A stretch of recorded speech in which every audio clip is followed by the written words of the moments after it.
Hello guys, welcome to another video in my channel. अभी हम जिस मैच के बारे में बात करने वाले हैं वो है आज का रॉयल लंदन कप का मैच, जो कि होने रहा है ससेक्स और मिडिलसेक्स के बीच में। ससेक्स का लास्ट मैच जो हुआ था, जो कि सोमरसेट के अगेंस्ट में था, वो मैच हमने कवर करा था और वो मैच हमारे लिए काफ़ी अच्छा गया था। अगर आपने खेला होगा तो आपको पता होगा। मिडिलसेक्स का कोई मैच अभी तक हमने कवर नहीं करा है, तो मिडिलसेक्स के बारे में थोड़ी सी बातें करनी ज़रूरी है। वैसे अगर आप ये टूर्नामेंट खेल रहे होंगे खुद से या फिर आपने फॉलो करा होगा तो आपको तो अभी तक पता चल ही गया होगा, क्योंकि लास्ट मैच डे है ग्रुप अगर मैच की अगर हम बात करें तो ससेक्स का तो मैंने बताया ही था लास्ट मैच डे में कि इनकी बैटिंग इतनी स्ट्रॉन्ग है कि मतलब बॉलिंग को उतना कुछ करने का ज़रूरत ही नहीं पड़ा है।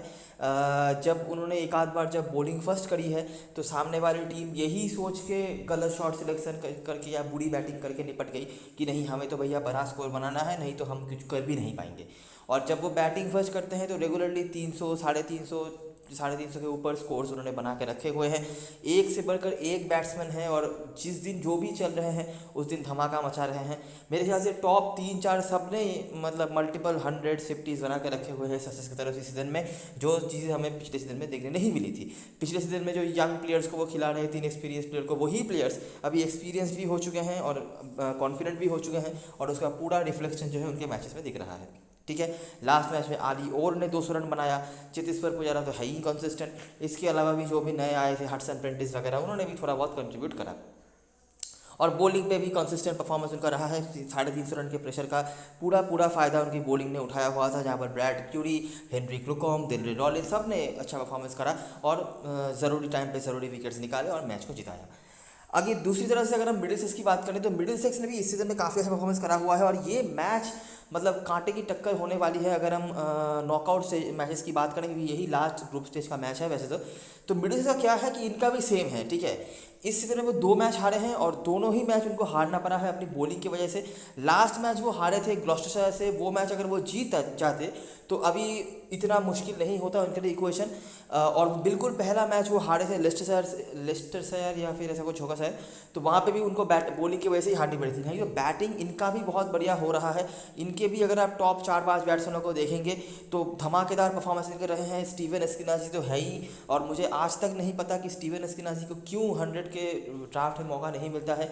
इसके अलावा जिनको उन्होंने इंक्लूड करा है इस सीज़न में, पीटर मलान, वो भी बैटिंग को बूस्ट कर रहे हैं। मार्क्स टूर्नामेंट में भी कुछ मैचेस में रन बनाए हैं। उसके बाद सैम रॉबसन ने भी अच्छी बल्लेबाजी करी है। बची कुछ कसर जो है वो मैक्स होल्डेन, क्रैकनेल, इन्होंने पूरा करके रखा हुआ है। तो बैटिंग इनका भी धमाकेदार है, लेकिन इनकी बॉलिंग उतना अच्छा नहीं हुई है और जो मैचेस वो हारे हैं वो अपनी बॉलिंग की वजह से हारे हैं। ससेक्स की बॉलिंग क्या हो रही है कि वो सिचुएशन का फ़ायदा उठा रहे हैं। ठीक है, वो बैटिंग से जो बड़े स्कोर्स बना रहे हैं उनके बैट्समैन, उनका फ़ायदा वो उठा रहे हैं, लेकिन मिडिलसेक्स के बॉलरों की तरफ से ये चीज़ हमें नहीं देखने मिल रही है। और बड़े स्कोर बनाने के बावजूद भी मिडिलसेक्स की तरफ से यह कोई एश्योरेंस नहीं आ रहा है कि नहीं भैया हम तो जीत जाएंगे। ठीक है, तो ये एक दिक्कत बन रही है मिडिलसेक्स की तरफ से और यही प्रॉब्लम की वजह से वो 2 मैचेस हारे थे। लास्ट मैच में भी एक टाइम के लिए लग रहा था कि वो शायद जीत भी सकते हैं, लेकिन फिर से वहाँ पे वो मैच गवा बैठे और यहाँ पे इक्वेशन थोड़ा मुश्किल हो गया। अगर आप करंट इक्वेशन की बात करेंगे तो आपको दिखेगा कि टॉप 6 में से कोई भी टीम पहुंच सकती है। मैथमेटिकल पॉसिबिलिटीज़ है। हाईएस्ट पॉइंट्स है 10 पॉइंट जो 4 टीमों के पास है। ठीक है, ग्लॉस्टरशायर का हो गया है ख़त्म और पॉसिबिलिटी है कि ग्लॉस्टरशायर नहीं भी जाए, क्योंकि लेस्टरशायर के मैचेस बाकी हैं। हालांकि चांसेस ये भी है कि ग्लॉस्टरशायर पहुंच जाए, लेकिन देखना पड़ेगा आज के मैच के रिजल्ट कैसे होते हैं, क्योंकि ग्लॉस्टरशायर का हाथ में कोई मैच नहीं है। वारविकशायर अगर जीतती है तो 11 पॉइंट पर पहुंच सकती है। ससेक्स मिडिलसेक्स में से जो भी टीम जीतेगी वो पक्का होम जो है क्वार्टर फाइनल पक्का कर लेगी। उसके बाद नॉटिंघमशायर का भी एक पॉसिबिलिटी बना रहता है अगर वो रन रेट सही से मतलब बड़े मार्जिन से जीत जाते हैं तो। लेस्टरशायर के लिए थोड़ी सी चीज़ें मुश्किल है क्योंकि उनका रन रेट जो है बहुत बुरा है, लेकिन अगर वो भी जीत जाते हैं कैसे भी करके तो वो भी कॉन्टेंशन में रहेंगे, क्योंकि टॉप 3 टीमें जाने वाली है और उसके लिए लड़ रहे हैं 6 टीमें। ठीक है, और इनमें से पॉसिबिलिटी ये है कि वारिकशायर अपना मैच जीत जाएं, क्योंकि उनका मैच जो है सोमरसेट से होने वाला है और सोमरसेट का तो हालत आपको पता ही होगा। नॉटिंघमशायर का मेरे ख्याल से डरहम से मैच होने वाला है, थोड़ा ट्रिकी मैच होगा, लेकिन मुझे लगता है नॉटिंघमशायर यहाँ फेवरेट होगी। तो ये जो 2 टीमें हैं, लेस्टरशायर का भी मुझे लगता है एक ट्रिकी फिक्सचर है। अच्छा, नॉटिंघमशायर का मेरे ख्याल से सबसे सारे के अगेंस्ट में है और लेस्टरशायर का डरहम के अगेंस्ट में है, तो ये दो थोड़ा सा ट्रिकी हो भी सकता है। लेकिन मुझे लगता है ये नीचे के 3 टीमें जो होंगी इनमें से कम 2 टीम तो आपको 2 पॉइंट लाते हुए दिख जाएगी। ठीक है, और वारिकशायर तो मुझे लगभग मतलब कॉन्फर्म लग रहा है कि वारिकशायर यहाँ से 2 पॉइंट लेके 11 पॉइंट पे पहुँच जाएगी। तो नीचे ये जो नॉटिंघमशायर और लेस्टरशायर है इनके लिए ही प्रेशर बनता रहेगा। ठीक है, तो मुश्किल है, लेकिन देखना पड़ेगा क्या होता है। मुझे कहीं ना कहीं लग रहा है कि वारिशर कहीं ना कहीं से आपके लिए मतलब आउट ऑफ नोवेयर आके दिख सकते हैं कि वो नंबर मतलब टॉप 3 में ख़त्म कर रहे हैं, इसकी पॉसिबिलिटी भी है। तो अभी देखते हैं आगे क्या होता है और क्या क्या चीज़ें हैं जिसके ऊपर यहाँ पे काम करा। जैसे ग्लॉस्टरशायर का मुझे थोड़ा मुश्किल ही दिख रहा है। अगर मतलब ये तीनों ही टीम एक तरफ से हार नहीं जाती है तो ग्लॉस्टरशायर का मुझे यहाँ पर बहुत मुश्किल दिख रहा है टॉप 3 में ख़त्म कर पाना। बाकी देखते हैं क्या होता है, ठीक है। लेकिन ये आप समझ लो कि ससेक्स और मिडिलसेक्स की टीम में से जो भी टीम जीतेगी वो क्वार्टर फाइनल पक्का कर लेगी, और जो भी टीम हारेगी, स्पेशली अगर मिडिलसेक्स हारती है तो उनके लिए प्रॉब्लम्स बढ़ेंगे, ससेक्स के लिए भी प्रॉब्लम्स बढ़ेंगे, लेकिन फिर भी उनका रन रेट उनके साथ है जो थोड़ा बहुत हेल्प कर भी सकता है। लेकिन मिडिलसेक्स का रन रेट भी उतना कुछ खास नहीं है, अगर हम देखेंगे तो नॉटिंघमशायर का उनसे ज़्यादा है, तो थोड़ा प्रॉब्लम उनके लिए बन सकता है, ठीक है। तो देखते हैं आगे क्या क्या चीज़ें होती हैं। और ये सिचुएशन है, टॉप 3 टीमें जाएंगी जिसके लिए 6 टीमें लड़ रही हैं, और आज ही 6 टीमों का मैच भी है। वेदर थोड़ा सा आपको बारिश दिख सकता है पहले इनिंग्स के एंड में आते आते, लेकिन मुझे लगता नहीं, मैच रुकना चाहिए, मैच मेरे ख्याल से पूरा हो जाना चाहिए। पिछले सीजन की बात करेंगे तो यही हालत रहा था दोनों टीमों का, खास कुछ नहीं थे। ससेक्स का मैंने तो बता ही था, और मिडिलसेक्स का भी वही रहा है, कुछ खास परफॉर्मेंस इनकी तरफ से वैसे भी नहीं रहता है जब ये फुल स्ट्रेंथ टीम भी रहती है, और अगर मेन प्लेयर्स नहीं रहे तब तो अब और भी उम्मीद नहीं रख सकते। लेकिन इस सीजन में बैटिंग बहुत बढ़िया किया है इन्होंने, सारे मेन जो बैट्समैन हैं टीम के उन्होंने कंट्रीब्यूट करा है, तो वो काफ़ी हद तक इनके लिए फ़ायदेमंद साबित हुआ है। इस ग्राउंड पे रिकॉर्ड्स की बात करी जाए तो पिछले सीजन में 2 मैचेस के रिजल्ट आए थे, 1 जीत और 1 हार, और उसके पहले वाले सीजन में 3 मैचेस के रिजल्ट आए थे, 1 जीत और 2 हार, तो खास कुछ डिफरेंशिएट करने लायक नहीं है। अगर हम इस ग्राउंड में मैचेस की मतलब हेड टू हेड मैचेस की बात करें, ग्राउंड तो हो गया, ground head to head matches की बात करें तो देखते हैं क्या क्या चीज़ हमें मिलता है। ज़्यादा कुछ एक्सपेक्टेशन तो नहीं है, लेकिन फिर भी नोटिस करने की कोशिश करते हैं कि कैसा रहा है। तो ये 2015 से स्टार्ट कर रहे हैं हम, ज़्यादा नाम को नहीं मिलने वाले हैं, मैचेस थोड़ा बहुत फॉलो कर लेते हैं। तो मिडिलसेक्स ने यहाँ पर बना था 367, ठीक है। ससेक्स को 40 ओवर में 309 बनाने थे, लेकिन 305 तक उन्होंने बनाए थे, और रन दोनों तरफ से धमाकेदार बने। हालांकि करंट स्क्वाड में कोई है तो नहीं, लेकिन आप देख सकते हैं कि काफ़ी रन्स बने थे, और करंट सिस्टम भी अगर है, करंट जो मैचेस भी चल रहे हैं वहाँ पे भी आप ऐसी ही चीज़ें उम्मीद रख सकते हो, ठीक है। उसके बाद ये अगला मैच हुआ था जो होबे में हुआ था, जो काफ़ी लो स्कोरिंग मैच रहा, जो करंट स्क्वाड में तो कोई है तो नहीं, लेकिन 222 का टारगेट भी यहाँ पर चेज नहीं कर पाई थी मिडिलसेक्स की टीम। उसके बाद 2018 में भी होबे में मैच हुआ, यहाँ पे भी मिडिलसेक्स ने बढ़िया बल्लेबाजी करी, और ससेक्स का बैटिंग उतना अच्छा नहीं हुआ, कोई नहीं है करंट स्क्वाड में। ये एक मैच लॉर्ड्स में हुआ था, यहाँ पे भी हमें चेजिंग टीम स्ट्रगल करती हुई दिख रही है। तो अभी तक तीनों ही मैच, ये सारे ही मैच जो है, चार के चारों ही मैच चेजिंग टीम हारी है, भले ही हाई स्कोरिंग मैच हो, लो स्कोरिंग मैच हो। तो ये मैच भी चेजिंग टीम हारी थी 3 रन से। उसके बाद यहाँ पे भी chasing team low scoring match में हार गई, यहाँ पे भी चेजिंग टीम काफ़ी बड़े मार्जिन से हार गई। फोर्थ मैच जो था यहाँ पे भी चेजिंग टीम काफ़ी पीछे से हार गई, जहाँ पे करंट स्क्वाड में बस सिर्फ मुर्ता आपको दिख जाएंगे जो भी खेल नहीं रहे फिलहाल, और एस्किनाजी। और लास्ट मैच जो हुआ था, जो थोड़ा बहुत रेलिवेंट हो भी सकता है, वहाँ पे भी चेजिंग टीम हारी है, और यहाँ पे भी हमें दिख रहा है कि हाई स्कोरिंग एनकाउंटर हुआ था, जो कि रेलिवेंट भी है, क्योंकि करंट स्क्वाड्स की अगर हम बात करें, करंट मैचेस की अगर हम बात करें, तो ऐसी ही चीज़ें हम उम्मीद रख सकते हैं। तो ससेक्स ने यहाँ पर बना था 333, करंट स्क्वाड में कोई नहीं है। बॉलरों में से एंडरसन और वरलावेता के एक विकेट थे, जिनका कोई फायदा है नहीं। मिडिलसेक्स चेस नहीं कर पाए, 4 रन से वो पीछे रह गए, जहाँ पर होल्डन, एंडरसन ये परफॉर्मर्स रहे हैं, और बॉलरों में से डैनियल इब्राहिम और जेम्स कोल्स, इनके एक करके विकेट रहे हैं। ऑफकोर्स इनका कोई ज़्यादा फायदा वो इफेक्ट वो ना रही है, ठीक है। तो थोड़ा सा ज़्यादा रेलिवेंट इन्फॉर्मेशन नहीं है। लास्ट सीजन में जो मैचेस हुए थे वहाँ पे भी काफ़ी सारे प्लेयर्स अभी करंट सिस्टम में नहीं है, लेकिन फिलहाल अगर आप देखेंगे तो रन्स यहाँ पे बने हैं, 300 साढ़े 300 के आसपास स्कोर बने हैं। पहले मैच में भी हमने 300 के ऊपर स्कोर बनते हुए देखा था, और चेजिंग टीम यहाँ पर काफ़ी स्ट्रगल कर रही है, ये चीज़ हम नोटिस कर पा रहे हैं। बाकी कितना रेलिवेंट होगा ये तो मेरे को पता नहीं, लेकिन जो भी है वो है ये, ठीक है। अच्छा, हेड टू में ज़्यादा कुछ नहीं है। ग्राउंड के बारे में बातें कर लेते हैं। इस ग्राउंड पे हमने कोई मैचेस अभी तक इस सीजन में कवर नहीं करे हैं, तो देख लेते हैं कि कैसे कैसे मैचेस होते हैं। तो ग्लॉस्टरशायर और ससेक्स के पीछे मैच हुआ था, 2 मैचेस हुए हैं पिछले सीजन में। एक जो हमने लास्ट हेड टू हेड देखा, ठीक है, हाई स्कोरिंग एनकाउंटर, बहुत रन्स बने, वो एक था। और एक मैच यहाँ पे हुआ था ग्लॉस्टरशायर और ससेक्स के बीच में, जहाँ पे आपको ग्लॉस्टरशायर 218 बनाती हुई दिख रही है। जो मिडिलसेक्स वाला मैच था उसके कंपैरिजन में ये रन काफ़ी कम था। करंट स्क्वाड में से आपको कोल्स और क्रुकोम दिख जाते हैं। ससेक्स उसको भी चेस ना कर पाई, 42 ओवर में 218 रन बनाने थे। वैसे बहुत कम भी नहीं था, 42 ओवर का मैच था ये, जहाँ पर आपको ओडी कार्टर दिख जाते हैं, जो लास्ट मैच खेले थे। पॉसिबिलिटी है कि वो फिर से बेंच पे जाएं। पेसर्स के साथ स्पिनर्स के भी कुछ कुछ विकेट्स आपको दिख जाते हैं, और ग्लॉस्टरशायर ने यहाँ पे एक डकपत ली इस वाले मैच में, जो है जीत हासिल करी। और यहाँ पे जनरली बारिश वगैरह होता रहता है, कहीं भी आप देख लो किसी भी फॉर्मेट में, तो आज के मैच में भी ऐसी चीज़ें होने के चांसेस हैं। और अगला मैच जो था हेड टू हेड का, आपने लास्ट मैच जो देखा था वही मैच, एक हाई स्कोरिंग इनकाउंटर हुआ जहाँ पे हमें करंट स्क्वाड मेंबर्स में से होल्डन दिख जाते हैं, एंडरसन बैटिंग से बॉलिंग से, और खास कोई उतना हमें देखने नहीं मिला। इसके अलावा अगर हम इस सीज़न के मैचेस की बात करें तो ज़्यादा रिलेवेंट और ज़्यादा क्लियर चीज़ें हमें देखने मिलेंगी। देखो क्या हो रहा है ससेक्स के मैचेस, यहाँ से देख के आपको आइडिया लग जाएगा, ठीक है। पिछले सीजन में जो हुआ वो हुआ। देखो पहला यहाँ पर मैच था, 334 रन बनाए उन्होंने बैटिंग फर्स्ट करते हुए, सब ने रन बनाया, हैरिसन वार्ड, आलियोर, पुजारा, आल्सॉफ, रॉलिंस, इब्राहिम, सब ने यहाँ पर रन बनाया। पेसर्स का अपर हैंड है, स्पिनर से भी कुछ कुछ विकेट रहे हैं, और इतने रन के आगे सामने वाली टीम निपट गई। हालांकि 44 ओवर में उन्होंने भी 283 रन बनाए थे, ऐसा नहीं है कि इनकी बैटिंग खराब हुई है, लेकिन काफ़ी बड़ा टोटल था जो उसके सामने टीम निपट गई। जहां पर कार्वेलस और दिलरे रॉलिंस कंसिस्टेंट परफॉर्मर रहे हैं इस ग्राउंड पे, इन दोनों का नाम आपको नोटिस करना है। ब्लेनहम नहीं खेल रहे, ओल्ड रॉबिन्सन भी नहीं है। अगला मैच, इस बार पहले उन्होंने बॉलिंग कराई, वही सेम चीज़, सामने वाली टीम बड़े रन बनाने के चक्कर में निपट गई। 120 पर फिर से कार्वेलर्स और दिलरे रॉलिंस, बाकी ब्रैड क्यूरी और हेनरी क्लूकम आपको दिख जाते हैं। ससेक्स ने इजीली चेस कर लिया, फिर से आली ओर और टॉम क्लार्क, इनके परफॉर्मेंस आपको दिख जाते हैं। टॉम क्लार्क ने यहाँ पे नहीं बनाया था रन, लेकिन आली ओर वही 35 रन, यहाँ पे 44 रन। और आखिरी मैच जो हुआ था सरे के अगेंस्ट में 378 रन, मतलब रन दिन पे दिन बढ़ते ही जा रहे हैं।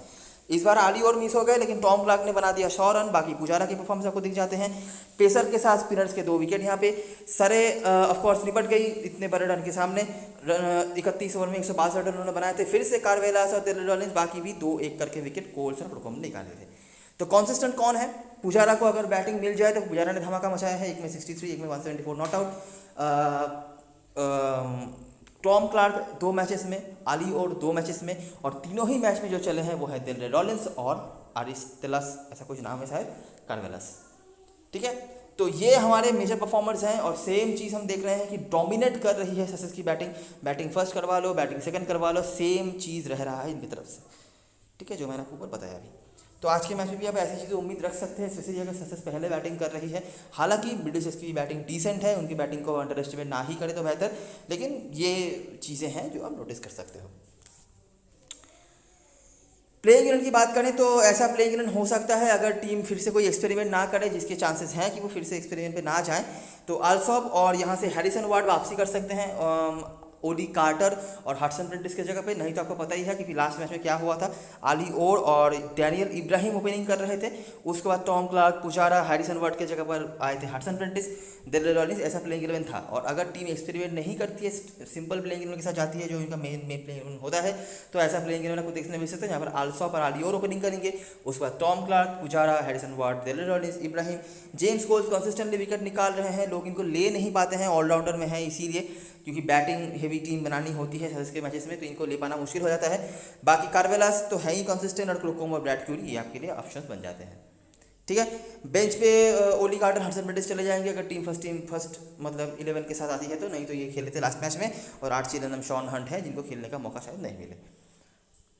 ब्रिटिशर्स से बात करें तो इनका बैटिंग आपको काफ़ी स्ट्रॉन्ग देखने मिल जाएगा। अगर आप नोटिस करेंगे तो इनके यहाँ पे हॉलमन तक तो प्रॉपर बैटिंग है, ठीक है, मतलब ये सारे ही है, हॉलमन तक ऐसे प्लेयर्स हैं जो 100 मार के रखे हैं और मल्टीपल 100s मारे हैं किसी ना किसी फॉर्मेट में।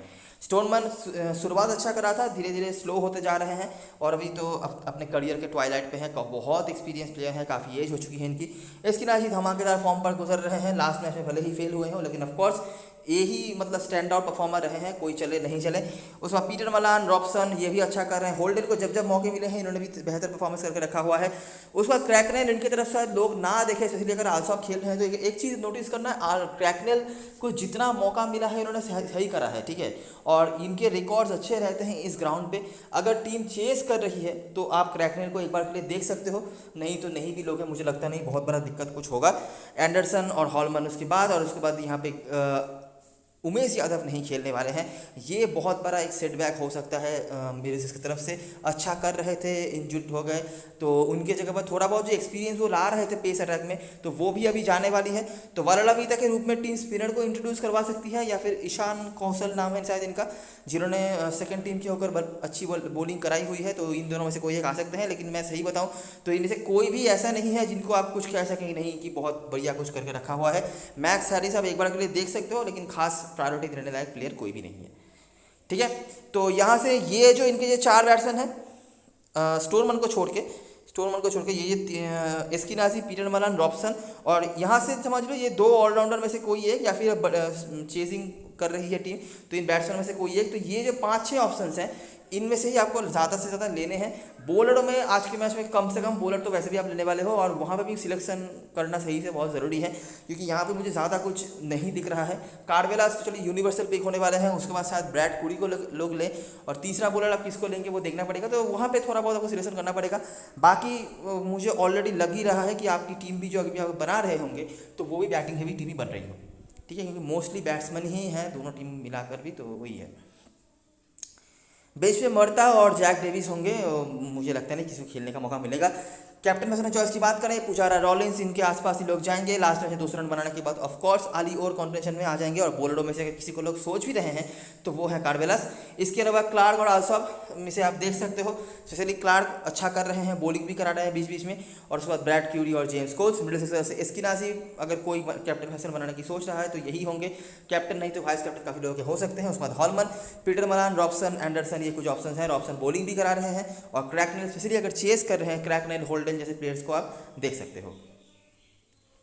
तो मैंने इस तरह का एक स्ट्रक्चर बना के रखा है, अगर मिडिल सेक्स चेस कर रही है तो ये आप देख सकते हो, नहीं तो क्रैकनेल की जगह पर आल्सॉप लोग ले रहे हैं, आप आल्सॉप को वैसे भी ले सकते हो, दिक्कत वाली बात नहीं है। बॉलर सेक्शन में लोग उमेश यादव को ले रहे हैं, अभी उमेश यादव तो खेलेंगे नहीं, तो आपके पास ऑप्शन बचते हैं 2, हैरिस, ग्रेटवुड मिडिल सेक्स तरफ से, मतलब मिडिल सेक्स से 2, और प्रोकॉम यहाँ से, ठीक है। तो इन तीनों में से किसी एक को आपको लेना पड़ेगा, ठीक है। मुझे खास भरोसा मिडिल से किसी भी बॉलर पे नहीं है, और ब्रैड क्यूरी, कार्डवेलास के अलावा ससेक्स के बॉलर पे भी मुझे खास भरोसा नहीं है, लेकिन आपके पास कोई ऑप्शन नहीं है, आपको तीसरा बॉलर तो एक तो लेना ही पड़ेगा, जिसके ऊपर शायद बहुत ज़्यादा आपको डिपेंड ना करना पड़े, ठीक है। मोटा मोटा ऐसा ही स्ट्रक्चर आपको देखने मिल सकता है आपको ओपोनेंट्स में भी। लोग क्या कर सकते हैं कि यहाँ पे क्लार्क और आलियोर में से किसी एक को ड्रॉप करके लोग यहाँ पे एक ऑलराउंडर या 2 ऑलराउंडर्स को अगर वो लेना चाहें तो वो कर सकते हैं, ये पॉसिबिलिटी है, ठीक है। ऑलराउंडर जैसे कि आपके पास यहाँ पे हॉलमन को लोग ज़्यादा ले रहे हैं, इसके अलावा कोल्स हैं, एंडरसन को भी कुछ लोग ले सकते हैं, तो ये ऑप्शंस हैं। लेकिन हम यहाँ पे थोड़ा बैटिंग हैवी टीम बनाने की सोच रहे हैं, अगर मिडिल सेक्स चेस कर रही है तो आप कुछ चांसेस इधर उधर ले सकते हो, ठीक है। जैसे कि आपने पीटर मलान पे समझ लो चांस ले लिया, या फिर रॉबसन, क्योंकि बॉलिंग करा रहे हैं तो इनिशियली सजेस्ट तो मैं नहीं करूँगा, नहीं समझ लो अगर आपने चांस लेना चाहा तो ये आप कर सकते हो, ठीक है। एक चीज़ जो मुझे लग रहा है, ये मैच ससेस क्या कर रही है उसके ऊपर डिपेंड करेगी, क्योंकि मिडिल सेक्स की बॉलिंग तो वैसे भी खराब थी, उसके ऊपर उमेश यादव भी नहीं खेलने वाले हैं जो इनिशियली कुछ स्ट्राइक्स दे रहे थे। तो क्या हो सकता है कि अगर ससेस पहले बैटिंग करे तो फिर से 350 के आसपास रन वो बना सकते हैं, और अगर ऐसा रन बन गया तो कोई भी टीम प्रेशर में तो आएगी। अभी प्रेशर में आके टीम बिखरती है या निखरती है ये देखना पड़ेगा, ठीक है। तो इनिशियली ये मेरा थॉट प्रोसेस है, बाकी देखते हैं आगे क्या होता है और किन किन चीज़ों के ऊपर हम काम कर पाते हैं। लेकिन इनिशियल थॉट मेरा यही है कि थोड़ा बैटिंग हैवी टीम बनाना है, अगर कहीं पे बैटिंग का थोड़ा बहुत हल्का मुझे करना है तो वो मिडिल सेक्स की तरफ से ही मैं करूँगा, ठीक है। कैप्टन वाइस कैप्टन चॉइस की बात करें तो Delhi Royals undoubtedly captain safest option है, कंसिस्टेंटली विकेट्स हैं, वो यहाँ पे विकेट्स निकाल रहे हैं, और बैटिंग में भी जितना मौका मिल रहा है धमाका मचा रहे हैं, तो कोई दिक्कत नहीं है। वाइस कैप्टनसी के लिए आप पुजारा के साथ जा सकते हो, वाइस वर्सा कर सकते हो, थोड़ा इधर उधर करना है तो एस्किनाजी है, ये 3 के आसपास ही लोग जाएंगे। और अगर बड़ी लीग खेल रहे हो तो आली और तो ऑप्शन है ही, जैसे 200 रन बनाने के बाद लोग वैसे भी इनकी तरफ देख सकते हैं। इसके अलावा टॉम क्लार्क जैसे ऑप्शन है, बॉलरों में से एक ही ऑप्शन आपके पास होंगे वो है कार्डवेलास का, बाकी मुझे लगता नहीं कि यहाँ पे बॉलरों की तरफ जाने की ज़रूरत है, अनलेस कि ससेस पहले बॉलिंग कराए। ससेस अगर पहले बॉलिंग कराती है तो पॉसिबिलिटी है कि आप ये एक बार देख सको, ठीक है। तो ये सारी चीज़ें और सारी एनालिसिस वीडियो अगर पसंद आया हो तो लाइक ज़रूर करना, सब्सक्राइब करना चैनल को, टेलीग्राम चैनल पे ज़रूर ज्वाइन हो जाना, क्योंकि लास्ट में सारी अपडेट्स वगैरह वही पे आने वाली हैं। तब तक के लिए best luck for this match and bye for now.